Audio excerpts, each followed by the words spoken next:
வானங்கள் தேவனுடைய மகிமையை வெளிப்படுத்துகிறது. ஆகாய விரிவு அவருடைய கரங்களின் கிரியைகளை அறிவிக்கிறது. பகலுக்கு பகல் வார்த்தைகளை பொழிகிறது. இரவுக்கு இரவு அறிவை தெரிவிக்கிறது. அவைகளுக்கு பேச்சும் இல்லை, வார்த்தையும் இல்லை, அவைகளின் சத்தம் கேட்கப்படுவதும் இல்லை.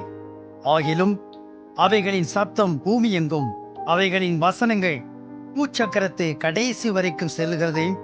அவைகளில் சூரியனுக்கு ஒரு கூடாரத்தை ஸ்தாபித்தார். அது தன் மணவரையிலிருந்து புறப்படுகிற மணவாளனை போல் இருந்து பராக்கிரமசாலியை போல் தன் பாதையின் ஓட மகிழ்ச்சியாக இருக்குது. அது வானங்களின் ஒரு முனையிலிருந்து புறப்பட்டு அவைகளின் மறு முனை வரைக்கும் சுற்றி ஓடுகிறது. அதன் காந்திக்கு மறைவானது ஒன்றுமில்லை. கர்த்தருடைய வேதம் குறைவற்றதும் ஆத்துமாவை உயிர்ப்பிக்கிறதுமாயிருக்கிறது. கர்த்தருடைய சாட்சி சத்தியமும் பேதையை ஞானியமாக்குவதுமாயிருக்கிறது. கர்த்தருடைய நியாயங்கள் செம்மையும் இருதயத்தை சந்தோஷிப்பிக்கவுமாயிருக்கிறது. கர்த்தருடைய கற்பனை தூய்மையும் கண்களை தெளிவிக்கிறதுமாயிருக்கிறது. கர்த்தருக்கு பயப்படும் பயம் சுத்தமும் என்றென்றைக்கும் நிலைக்கிறதுமாயிருக்கிறது. கர்த்தருடைய நியாயங்கள் உண்மையும் அவைகள் அனைத்தும் நீதியுமாயிருக்கிறது. அவைகள் பொன்னிலும் மிகுந்த பசும் பொன்னிலும் விரும்பப்படத்தக்கதும் தேனிலும் தேன் கூட்டிலிருந்து ஒழுகும் தெளி தேனிலும் மதுரமுள்ளதுமாயிருக்கிறது.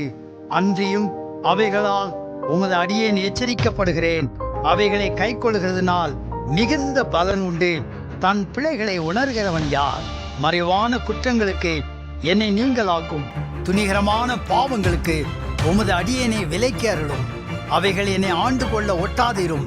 அப்பொழுது நான் உத்தமனாகி பெரும் பாதகத்துக்கு நீங்களாயிருப்பேன். என் கண்மலையும் என் மீட்பெருமாகிய கர்த்தாவே, என் வாயின் வார்த்தைகளும் என் இருதயத்தின் தியானமும் உமது சமூகத்தில் பிரீதியாயிருப்பதாக. ஆமேன். ஆண்டவர் நம்மை ஆசீர்வதிப்பாராக. Like, share and subscribe to spread our Lord's love.